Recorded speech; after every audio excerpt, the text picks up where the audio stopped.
I'm thinking Kobe Bryant's top 10 all time, probably top 5. He's not number 2 all time in the history of basketball. What's wrong with that, Shaq? But I have a problem with, what you said. Like, my thing is, doesn't matter who the GOAT is, my guy should be in the conversation. Yes. No, but hold on. So if you guys just throw him out of the conversation. Where Stephen A. ranks LeBron, that would be number 2 overall, number 2 in the history of basketball. Yeah, that's all I was going to say. Yeah, number 2 overall, number 2 in the history of basketball makes sense. I think most people do. Stephen A. Smith just crossed the line on national TV, and even Shaquille O'Neal had to step in and shut it down. The ESPN analyst went off, arguing that he wouldn't rank Kobe Bryant above LeBron James in the GOAT debate. But Shaq wasn't having any of it. What followed wasn't a friendly back and forth.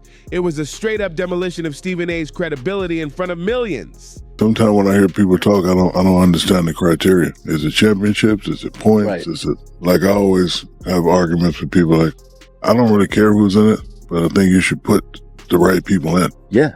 Right. So right now it's just, for some reason, LeBron and Jordan. Which is fine, but you're not going to throw Kobe in there? Shaq went off.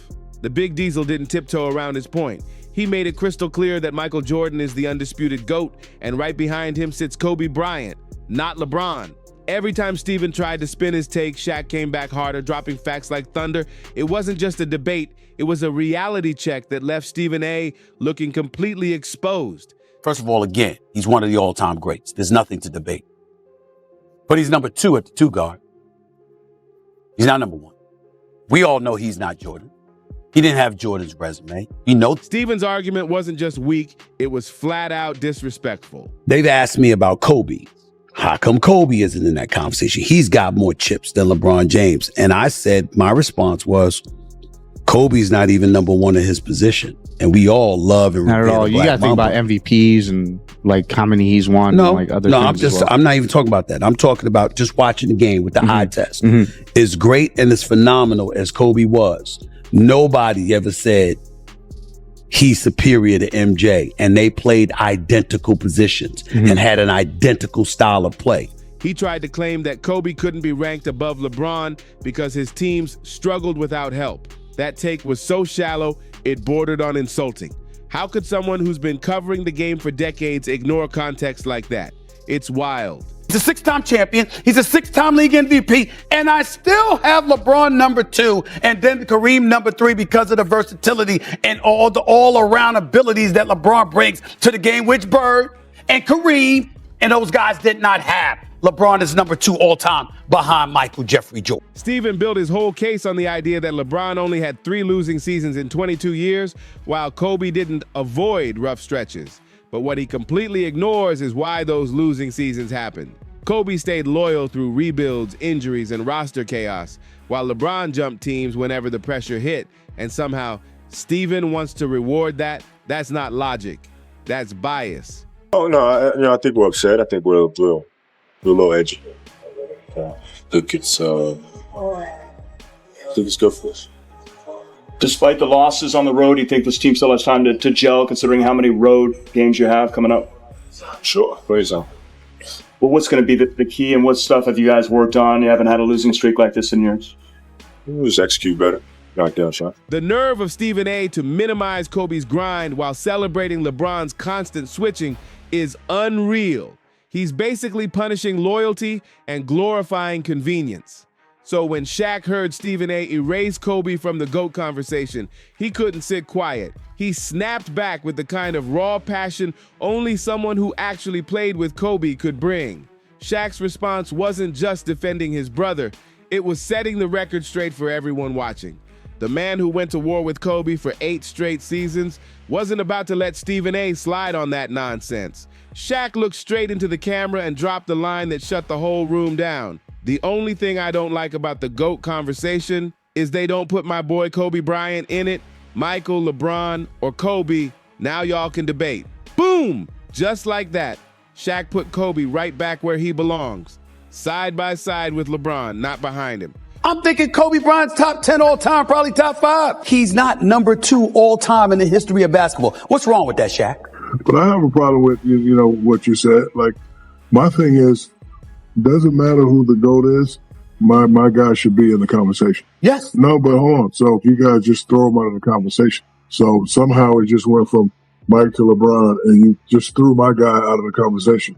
His name needs to be in there all the time. Mm-hmm. And when his name is not in there, that's when people have a problem. I look at Kobe. There is nothing on earth to question the greatness of Kobe Bryant, who to me is one of the greatest of all time. But it did help for those first 3 rings that he had you in your prime to some degree. That's not the point. The point everybody is making is don't leave him out the conversation. I'm not leaving him out the conversation. You are. I don't mind people talking about who their GOAT is, but you definitely got to have my boy in that conversation. I definitely will, and I definitely will. Shaq wasn't saying Kobe had to be number 1, but he made it loud and clear that leaving him out was pure disrespect. The Big Diesel came ready to teach Stephen A. what real basketball analysis sounds like. We as people, we don't stand on what we stand on, but I have a problem with what you said. Doesn't matter who the GOAT is. My guy should be in the conversation. That wasn't just passion. That was conviction. You could feel the air in the studio shift the second he said it. Like, like Jordan and Kobe and LeBron, that they got to do things I couldn't do. I wanted to be a force in the middle that people were afraid of. So, like, I don't get offended when people do not put my name in that category. This wasn't about friendship or nostalgia. This was firsthand testimony from someone who lived Kobe's greatness night after night. Shaq didn't need highlight reels or stats to back it up. He saw the obsession, the hunger, the killer instinct that made Kobe different. Stephen A. was talking from the sidelines, but Shaq, he was speaking from the battlefield. That's the difference between experience and commentary. One knows, the other guesses.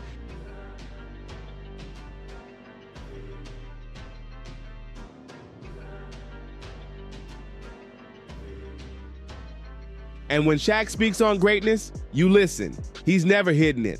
Michael Jordan is the undisputed GOAT, the pinnacle nobody touches. But here's the twist. Shaq's always said that Kobe Bryant came closer to Jordan's level than LeBron ever has. That's not hate. That's perspective from someone who's seen legends up close. For me, it's always Dr. J and Michael Jordan, Magic and those guys. I might get flamed for this, but dude, I'm from Cleveland. Plenty of NBA legends agree. Kobe wasn't just talented, he mirrored Jordan's mindset. The footwork, the work ethic, the obsession with domination, it was in his DNA. So when Shaq says Jordan's the GOAT, but Kobe's right behind him, he's not just talking rankings, he's talking basketball bloodlines. Some players learn the game, others are born with it. Michael looks over at us and said, he can't guard me. Kobe looks over at Doug Collins and said, this guy cannot. Stephen A's argument about team success completely falls apart the second you look closer. He tries to praise LeBron for avoiding losing seasons, but he conveniently skips the part where LeBron chose his teams, while Kobe stayed loyal through chaos. Injuries, rebuilds, front office mess-ups. Kobe stood 10 toes down for the Lakers, no matter how rough it got. Meanwhile, every time LeBron felt the heat, he packed up and found a new roster ready-made for success. That's not strategy, that's escape. Shaq knows what's real, even if Stephen A. wants to act blind to it. The irony runs deep. This is the same Stephen A. who once said Kobe was better than Shaq himself. Now he's pretending Kobe doesn't belong above LeBron. That's not analysis. That's confusion wrapped in contradiction. In the spirit of Kobe Bryant, let me end this segment by saying this. Say what you will about Kobe Bryant. That brother put in the work. And it was never an option for him to miss games or to not represent basketball the way that he did. I want everybody to remember that brother was about putting in that work. Let's talk about what actually matters. Championships and how they were earned. Kobe won 5 rings, matching Magic Johnson, all with one team. LeBron, 4 rings, but spread out across 3 different franchises. So which accomplishment carries more weight? Shaq knows the answer. It's Kobe, no question. Those 5 banners in LA didn't come easy. They were built on loyalty, sacrifice, and relentless mental toughness. You don't survive 20 years with one franchise and come out with 5 titles unless you're built different. Stephen A's dismissal of Kobe's tough years misses the entire point. Every great player faces adversity when surrounded by weak rosters. The difference is what you do in those moments. Kobe didn't run to find help, he created it. He adapted, evolved, and conquered. That's what defines legacy. Not ducking the storm, but dominating through it. In addition to overpowering you inside, you might as well wave the white flag of surrender. Bryant lays it off to The dribble penetration and the quickness of Kobe Bryant is really causing problems for the Pacer perimeter guys. When he gets in there, the back line steps. Shaq lived those moments with Kobe, not as a fan, but as a witness on the same court. He remembers the grind, the pressure, the brilliance, the 2000 Western Conference Finals, down 15 in the fourth against Portland.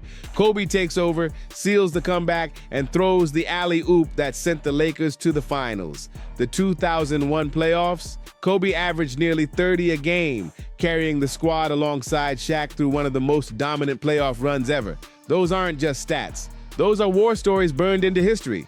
Shaq's always broken it down simply. The difference between LeBron, Kobe, and Jordan comes down to fear. When the lights were brightest, who did opponents truly fear? Who made defenders nervous before the tip-off? That aura, that killer energy. Kobe and Jordan had it. LeBron, he's respected, not feared in that same way. They want to be 41 and 41. They don't want to be 40 and 42. And Bryant for 47. Assist that. Rebound by Jeff. That's why Shaq's words hit so hard. LeBron might have the numbers, the IQ, the calculated career moves, but Kobe had heart, loyalty, and legacy. He didn't bounce around looking for the easy path. He stayed, built, fought, and earned his greatness. That's why Shaq defends him so fiercely, because it's not just about stats. It's about what kind of man you are when the odds are stacked against you. You are from Philadelphia. I find it unbelievable that the fans are booing you here. Does that hurt your feelings? Yeah, my feelings are hurt, man. I mean, I'm just out there trying to play and have a good time, and yeah, my feelings are hurt being from Philadelphia. Was the 2002 MVP Kobe Bryant.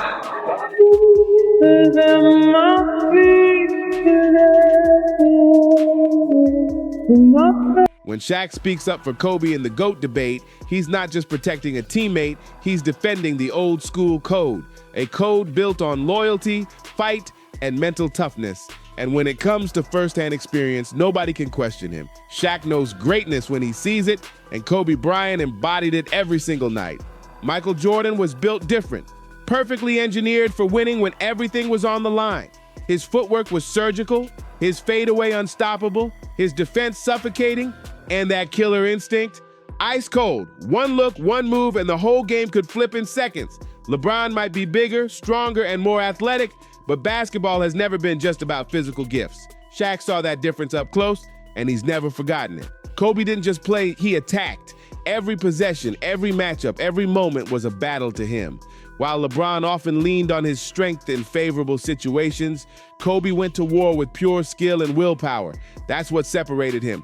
Stephen A. might have questioned Shaq's claim that Kobe belongs in the GOAT debate, but every counterpoint he made only exposed how shallow his understanding of winning basketball really is. Gravitating to the tube or to the ballpark to actually watch you, okay? I don't think it helps that the number one face is a dude that needs an interpreter so you can understand what the hell he's saying in this country. Let's be real. Stephen A. has made a career out of switching opinions like outfits, depending on what'll trend the most online. Meanwhile, Shaq's out here speaking from lived experience. This man shared locker rooms, playoff wars, and championships with Kobe. That's not theory, that's reality. When someone who's actually been there calls out your analysis, maybe it's time to stop doubling down on weak takes and start listening. What Shaq understands, and Stephen A. completely misses, is the mental side of greatness. Kobe's mind wasn't wired like everyone else's. His obsession with the craft, his willingness to break himself down and rebuild stronger, it was next level. Never had that. So my legs feel fresh, and I feel very confident about where I'm at. Control what you can control, right? I've done my part.